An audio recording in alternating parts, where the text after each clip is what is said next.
If you're ambitious but scared, please watch this. Do you have big dreams but can't seem to start? You know what you want, you've done the research, maybe you even have a plan, but you're stuck in your head waiting to feel ready. 7 years ago, I was unemployed, broke, rejected from every job that I applied to, even with a master's degrees, and I felt desperate. Today, I run my own business, I've moved across countries, and I've built a life that once seemed impossible. Not because I became confident, but because I learned to act while scared. So if you're tired of overthinking, of waiting to feel ready and want to know how confidence really works, here is the truth that no one tells you. Courage. That's the word. Not confidence.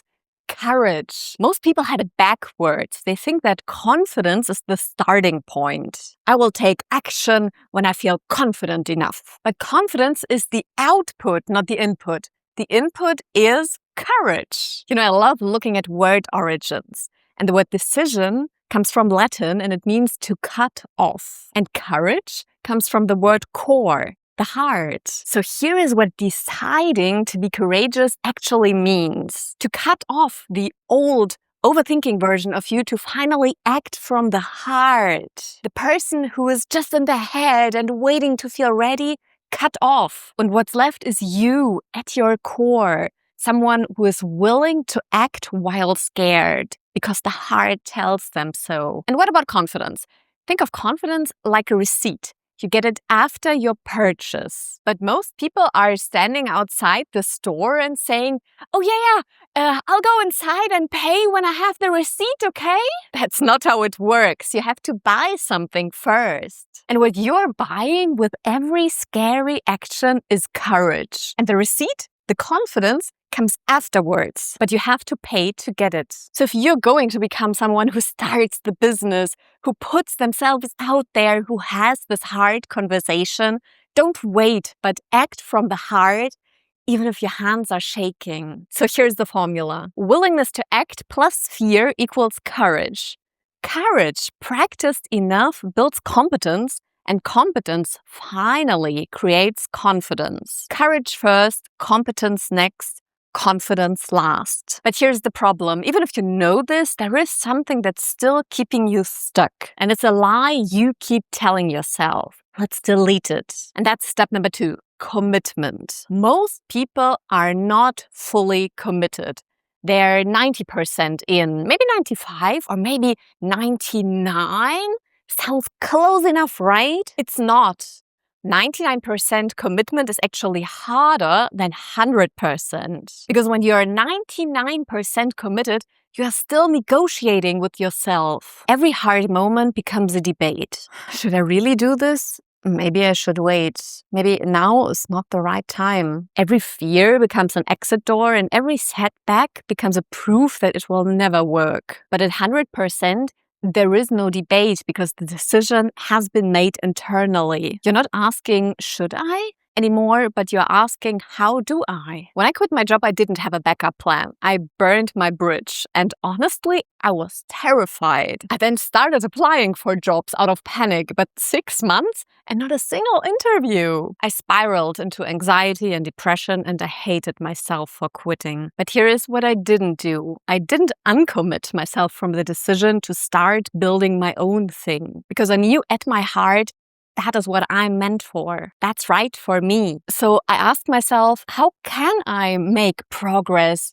right now, even if I don't have anything to show for it? So I went to a state-funded class for women on how to become self-employed. And I started learning, not about my passions, neuroscience and psychology, but about marketing, finances, taxes, bookkeeping, creating an offer, building a website, the real stuff. And every negative thought, every money worry, every person who doubted me, they didn't get a vote because I was 100% in.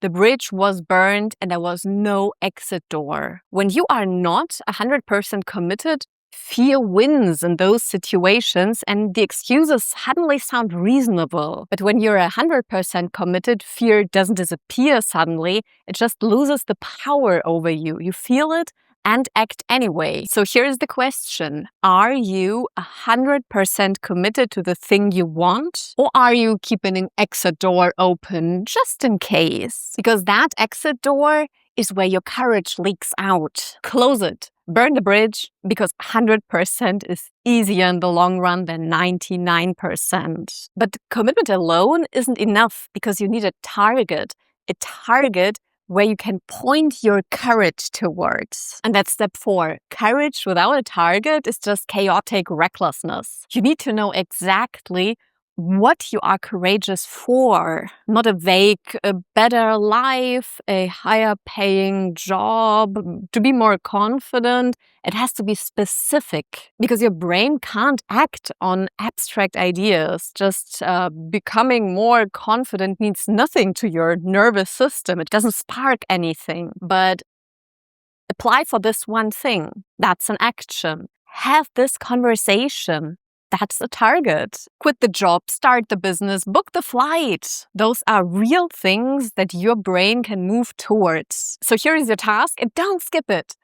What is the one thing you would do if fear wasn't in the way, if you had all the courage in the world? The one you keep coming back to. The one you have been circling around, researching, maybe even planning, but not doing. And I guess you already know what it is. Say it out loud now, or write it down. Make it real. And if you're still doubting if that is the thing, here's the test.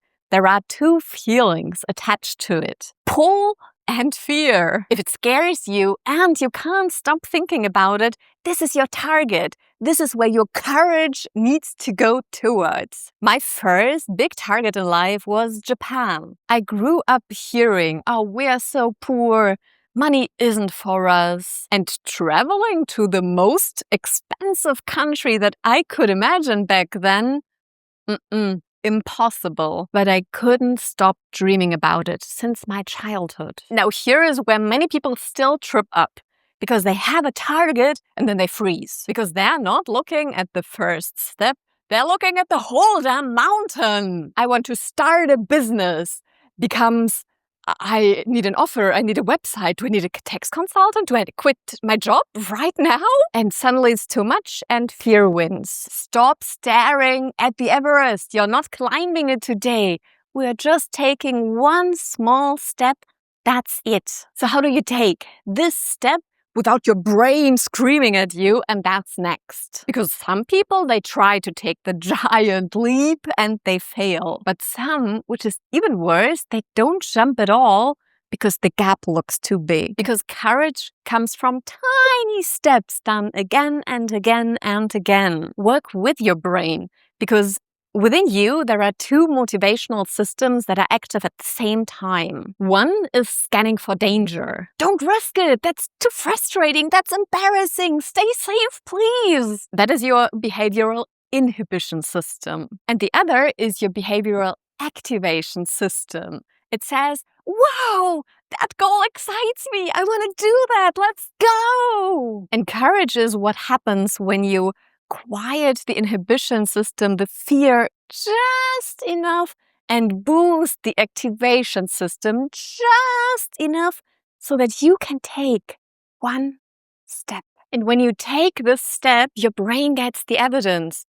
Oh, we did it, and we didn't die. Maybe we can try it again, right? And that is how, over time, confidence gets built. What helped me back then were not just thinking positive thoughts and listening to the motivational gurus in the shower.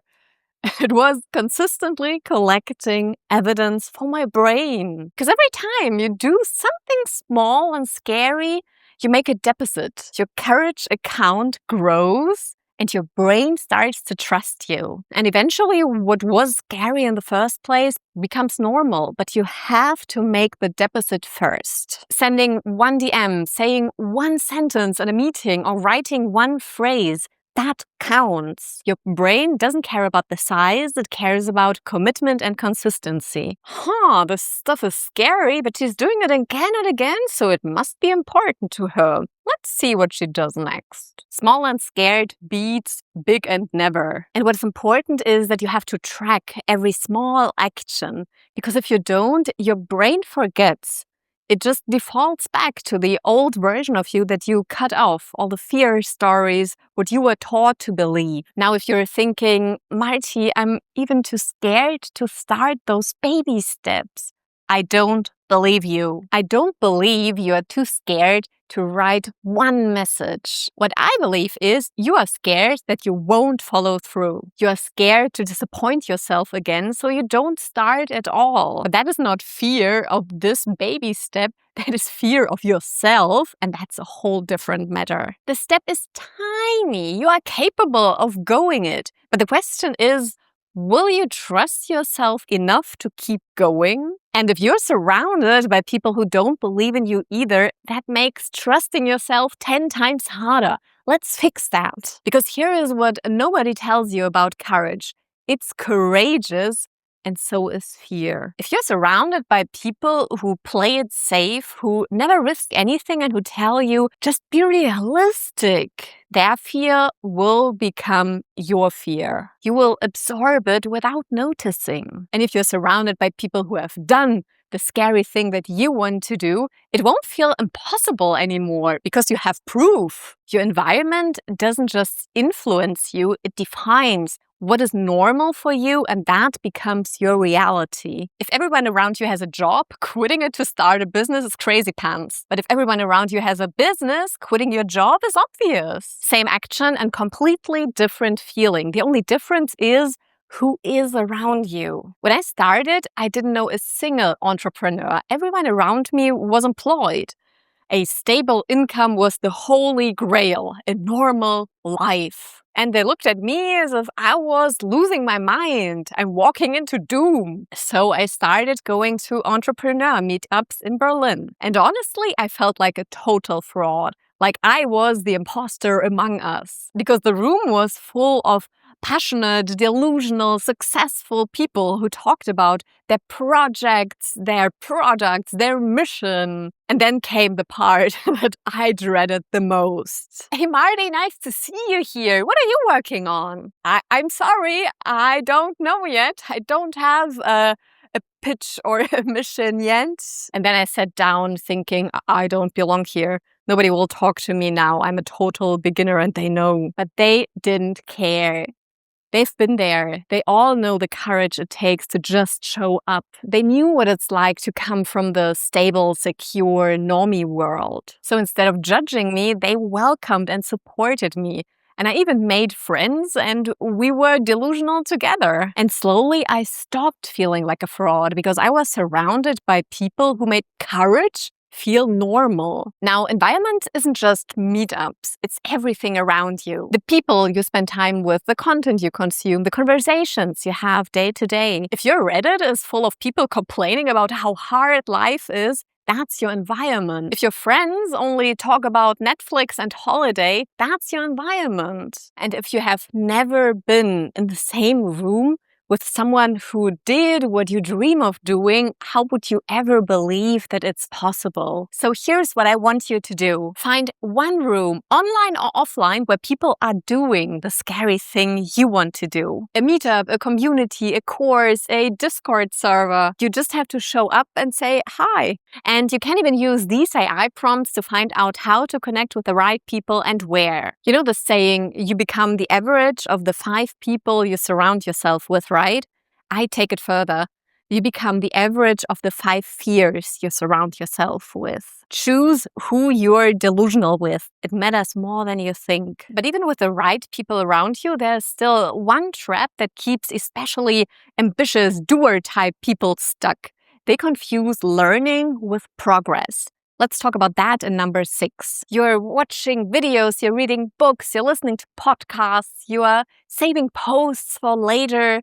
I have been there for one whole year. I felt so productive, as if I was doing so much. But I was not, and you're not. We are just being entertained by education. Edutainment. You're not watching Netflix, so you feel responsible. At least I'm doing something, right? And I'm saying this as someone who makes these videos. If you watch this and you don't change anything afterwards in your life, I have just entertained you. That's not why I'm here. But the edutainment trap is just a symptom. The real disease is the lie under it.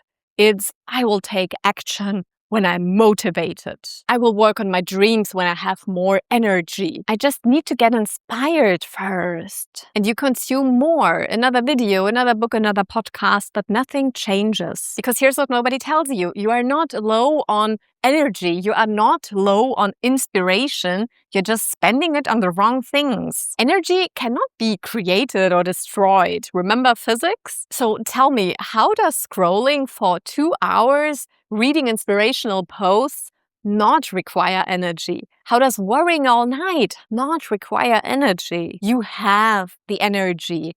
Motion creates the motivation, not the other way around. When you move, your state shifts. You don't wait to become motivated, you move first and motivation follows. And those people who seem endlessly driven, they are not more motivated than you. They stopped waiting to feel like it. So here is my rule. After I consume any kind of content, I make one move immediately. Just one thing. And if I can't act on it right away, I ask myself, should I even be watching that right now? Or am I just hiding from my work inside someone else's content? So let me ask you directly. What are you going to do after this video? Because if the answer is nothing, you've just been entertained, and that won't build you the life you want. But here's a warning. When you do start taking action, be careful who you tell, because among the people closest to you will be the biggest dream killers. That's step 7. You're excited. You want to share it with your partner, your friends, your parents. Don't. That sounds harsh. However, the people who love you the most are often those that kill your dream, because they mean it so well that they are scared for you. And their fear becomes your fear. I had a colleague who wanted to switch careers. He dreamed about it for a long time. Finally, he invested in career coaching. And he went to networking events way outside of his comfort zone. He was doing the inner and outer work and was moving forward. He was so excited. And then he told his girlfriend, soon to be wife, I don't know, that's very risky. What about our future? What about children? Maybe you should wait. She wasn't trying to hurt him. She loved him. So she was scared for him. And because she was his closest person, just like that, her fear became his. And last thing I heard is that he's thinking of applying to a different company in the same field. Maybe I can pursue my dream later. See you later, alligator.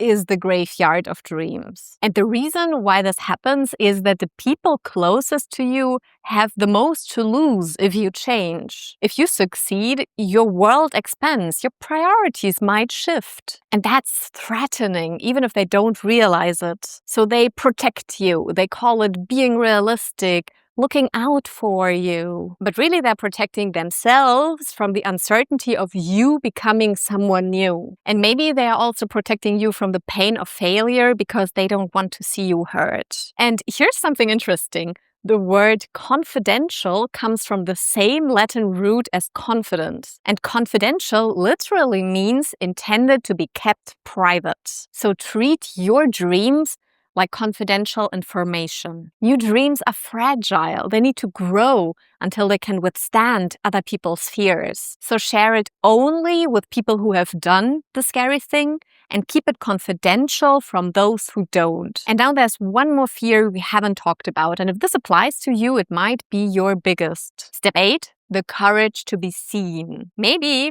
you're ambitious but shy. You're not scared of taking action. Maybe you're scared of being seen taking action. Writing in your notes app, having ideas is easy, but posting them publicly, that's not fear of failure. That's fear of visibility. And for ambitious people who are also shy, that is the real deep block. Because in this case, your brain treats visibility as danger. Visibility means you are going to be judged. You might even be rejected. And rejection in our primal times meant death. So you stay invisible. You keep your dreams confidential forever, but not as a strategy, but as hiding. For me, at those entrepreneur meetups in Berlin, showing up wasn't the hardest thing. The hardest part were the introductions. Being witnessed as a beginner felt vulnerable, like I was standing naked in front of strangers. But I did it anyway, terrified and awkward, stumbling over my words.